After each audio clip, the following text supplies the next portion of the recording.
आज जिस कंपनी के ऊपर दोस्तों मैं एनालिसिस लेके आया हूँ वो एक कमेंट के कारण है, क्योंकि जो दर्शक हैं उनका कहना था कि भाई जो ये एचयूएल है इसमें आखिर हमें करना क्या है हिंदुस्तान यूनिलीवर में। क्योंकि अगर आप उसका प्राइस रेंज देखेंगे, एक आप कह सकते हैं एक 2000 लेके 2300 के आसपास ही ट्रेड कर रहा है। ऊपर जाता है, ऊपर इस तरह से बहुत ज़्यादा प्रेशर झेलता है, रेजिस्टेंस झेलता है, वापस से 2100-2200 के आसपास आ जाता है।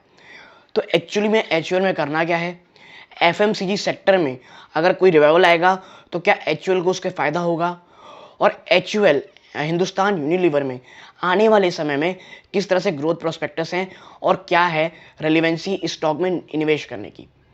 नमस्कार दोस्तों, मेरा नाम है अमिताभ मिश्रा और आज बात करने वाला हूं मैं हिंदुस्तान यूनिलीवर की। सबसे पहली चीज़ डिस्क्लोजर के रूप में कि एचयूएल में दोस्तों होल्डिंग हो सकती है मेरी या मेरी फैमिली मेम्बर्स की, ठीक है, जिनको मैं डायरेक्ट सलाह देता हूँ इन्वेस्टमेंट की। तो ये पहले डिस्क्लोजर के रूप में कि भाई मेरी खुद की पर्सनल होल्डिंग एचयूएल में है। अब बात करता हूँ मुझे एचयूएल क्यों पसंद है और ये जो टर्मोइल आपको दिख रहा है ये क्यों आया हुआ है, और फ्यूचर को लेकर के किस तरह से एफएमसीजी सेक्टर के सामने चैलेंज है, और मुझे पर्सनली क्यों लगता है कि चैलेंज को जो सबसे शानदार तरीके से फेस कर सकता है वो है एचयूएल। और मैं जो बात कहूँगा एज अ शेयर होल्डर करूँगा दोस्तों, क्योंकि एचयूएल एज अ कस्टमर अगर आप देखेंगे इनके प्रोडक्ट्स को, जिस तरह से प्राइस हाइक ये करते हैं और कोई भी कंपनी नहीं कर सकती, ठीक है। तो सबसे पहले बात करता हूँ आखिर चैलेंजेस क्या हैं, क्या परेशानी हो रखी है तमाम एफएमसीजी के सेक्टर में, तमाम जो कह सकते हैं कंपनीज को। तो अगर आप थोड़ी भी रिसर्च करते होंगे और थोड़ी भी मार्केट में काफ़ी समय से होंगे तो एक बात आपको पता होगी, सबसे ज़्यादा जो परेशान किया एफएमसीजी को वो है कमोडिटी प्राइसेस के ऊपर होना। कमोडिटी प्राइसेस इतने ज़्यादा एलिवेटेड थे कि मार्जिन में एक ह्यूज डेंट पड़ रहा था, मार्जिन प्रेशर बहुत भयंकर हो रहा था। दूसरा आता है सप्लाई चेन को लेकर के। सप्लाई चेन इतनी ज़्यादा बाधित हुई दोस्तों, चाहे आप जियोपॉलिटिकल रशिया यूक्रेन के कारण कह लें, आप कह सकते हैं कि जो इंडिया में जो चाइना में जो हुआ सप्लाई चेन के कारण जो ब्लॉकेड लगा, कंटेनर ब्लॉकेड हुआ, जिस कारण जो एक्सपोर्ट इंपोर्ट है वो बहुत ज़्यादा आप कह सकते हैं कि बहुत ज़्यादा बाधित हुए, जिसके कारण दोस्तों बहुत ज़्यादा डिस्टर्बेंस हुआ।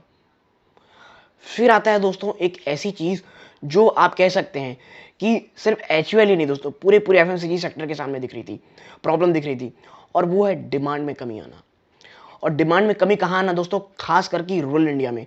आप समझिए कि जो क्रूड ऑयल, जब सरकार कहती है ना कि क्रूड ऑयल के दाम बढ़ना पूरी इकोनॉमी के लिए आप कह सकते हैं बहुत ज़्यादा एक विध्वंसक चीज़ होती है, उसके पीछे बहुत सारे कारण हैं। देखिए जैसे ही क्रूड ऑयल बढ़ा, मैं आपको बताता हूँ, सबसे ज़्यादा उठा ट्रांसपोर्टेशन कॉस्ट में एक्सपेंसेस हुए, क्रूड ऑयल के दाम बढ़े, आप जो कह सकते हैं पशु जो होते हैं, मवेशी जो होते हैं जिनको हमारे किसान रखते हैं, उनका चारा महंगा हुआ, जिसके कारण क्या होता है दोस्तों कि जो रूरल इंडिया, जो आम किसान है, उसके पास पैसे ही नहीं बचते, जिसके कारण जो डिमांड है वो बहुत स्लो डाउन होती है। और आपको मैं बता दूं, पूरा जो एफएमसीजी सेक्टर का जो डिमांड है वो 35% 30% के आसपास दोस्तों आता है सिर्फ रूरल इंडिया से। और रूरल इंडिया से डिमांड बहुत ज़्यादा आप कह सकते हैं गिरती हुई दिखाई दे रही है, और ये चिंता का विषय पूरे के पूरे एफएमसीजी सेक्टर को था। मैं था क्यों बोल रहा हूँ आपको थोड़ी देर में बताऊंगा। और आपको मैं बता दूं कि जो ये तमाम चीज़ें मिल करके हैं दोस्तों, ये इतना ज़्यादा परेशान कर रही हैं, क्योंकि आप समझिए जो ये प्रॉब्लम आती है, जो आप कह सकते हैं इनपुट कॉस्ट के ऊपर, वो आप डायरेक्ट कंज्यूमर को पास ऑन नहीं कर सकते। आप पास ऑन करना भी चाहते हैं तो आपको एक स्टैगर्ड वे में करना पड़ेगा, और इन्हीं सब चीज़ों के कारण आप देखिए एफएमसीजी बहुत दबाव में दिख रहा है। अपने 52 वीक लो के आसपास सारे के सारे जो एफएमसीजी स्टॉक्स हैं वो ट्रेड कर रहे हैं दोस्तों। अगर वहाँ ट्रेड नहीं कर रहे हैं 52 वीक लो के आसपास, तो ऊपरी स्तर से काफ़ी अच्छी करेक्शन दिखा चुके हैं। तो ये तो रहे कुछ चैलेंजेस जो एफएमसीजी सेक्टर के सामने रखे हैं। अब ये तमाम चैलेंजेस मुझे एचयूएल क्यों पसंद है।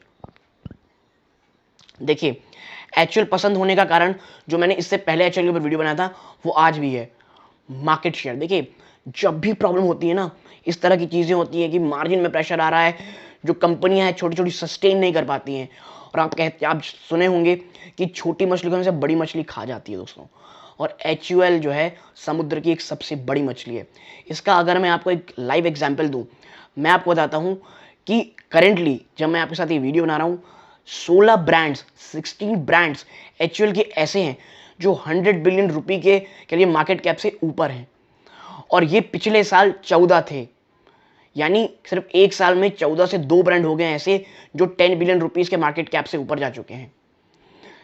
पिछले साल जब इतनी ज़्यादा परेशानी रही पूरे पूरे सेक्टर में, एचयूएल ने जिस तरह का मार्केट शेयर गेन किया है वो पिछले डेकेड में यानी पिछले 10 सालों में भी इतना शानदार मार्केट शेयर गेन उन्होंने नहीं किया था। तो जब मैं कहता हूं कि प्रॉब्लम जब आती है तो जो बड़ी कंपनीज होती हैं उन्हें इनऑर्गेनिक एक्विजिशन, इनऑर्गेनिक ग्रोथ मतलब छोटी कंपनीज को अधिग्रहित कर लेना।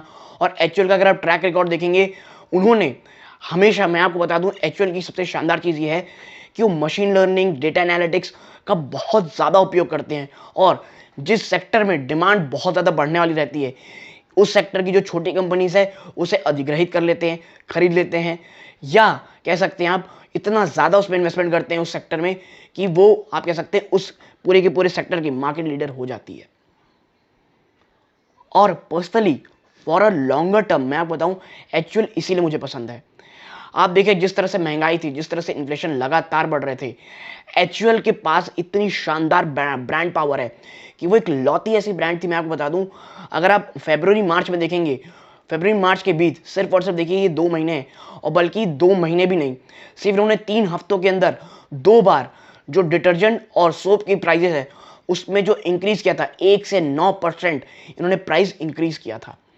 क्या और किसी एफएमसीजी कंपनी में इतना ज़्यादा आप कह सकते हैं ब्रांड पावर है जो इतने भयंकर तरीके से प्राइस बढ़ा सके? बिल्कुल नहीं है।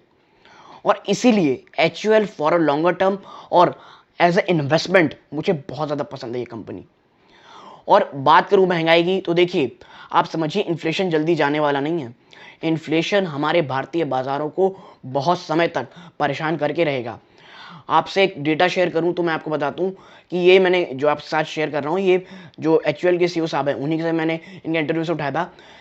लगातार 14 मंथ चल रहे हैं, 14 मंथ्स कंसेक्यूटिव 14 मंथ्स हैं जब हमारे यहाँ जो होलसेल प्राइस एंड जो कह सकते हैं होलसेल प्राइस इन्फ्लेशन है, होलसेल प्राइस इंडेक्स जिसे हम कहते हैं, वो डबल डिजिट में है दोस्तों। और ये सिर्फ हमारे यहाँ हाल नहीं है, आपको मैं बता दूं यूएस, यूके, यूएसए में 40 साल का रिकॉर्ड टूट रखा है दोस्तों इन्फ्लेशन का। यूके में भी लगभग यही हाल है। स्टैगफ्लेशन की कह लीजिए आप कि बहुत सारी चर्चाएं हो रही है कि भाई अब स्टैगफ्लेशन आने वाला है। यानी स्टैगफ्लेशन वो होता है दोस्तों कि जो आप कह सकते हैं हमेशा इकोनॉमीज में इन तरह जो अभी परिस्थिति है उन समय में आपको देखने को मिलते हैं। अब कई लोग कह रहे हैं कि भाई अब कंपनीज क्या करेंगी अगर प्राइस नहीं बढ़ा सकती तो? भाई प्राइस नहीं बढ़ाएंगी तो क्या करेंगी? अगर आप पहले आपको बता दूं, अगर आप स्टैगफ्लेशन क्या होता है जानते हैं प्लीज कमेंट बॉक्स में बताइएगा। अब आप देखिए और भी कई तमाम चीजें हथकंडे अपना रही कंपनीज, एफएमसीजी कंपनीज। अब आपको जो सेम रेट है अगर वो दाम नहीं बढ़ाएंगी तो आपके पैकेट्स कम कर देंगी। तो ये तमाम प्रकार की चीजें हैं जो उठाए जा रहे हैं कदम। ये पूरी प्रकार से जिस तरह से महंगाई लगातार इन्फ्लेशन बढ़ रहा है, कंपनी पर दबाव बढ़ रहा है, लेकिन अब कुछ चीजें अच्छी होती दिखाई दे रही दोस्तों। मॉनसून एक बहुत बड़ा ट्रिगर पॉइंट है रूरल इंडिया में डिमांड बढ़ाने का, और मॉनसून अभी तक तो नॉर्मल दिख रहा है दोस्तों। मॉनसून का अच्छा होना पूरी इकोनॉमी के लिए बहुत बहुत शानदार न्यूज़ है। मॉनसून का अच्छा होना, कमोडिटी के प्राइसेस दोस्तों वो अब नीचे, आप कह सकते हैं प्राइस नीचे आ रहे हैं, चाहे वो पाम ऑयल के रेट्स हों, ये तमाम चीज़ें कुछ अच्छी खबरें लेके आ रही हैं। लेकिन चैलेंज अभी गया नहीं दोस्तों। क्यों? क्योंकि जो सबसे बड़ा कंसर्न है इन्फ्लेशन का वो है क्रूड ऑयल, और क्रूड ऑयल $110 प्रति बैरल के ऊपर ट्रेड कर रहा है।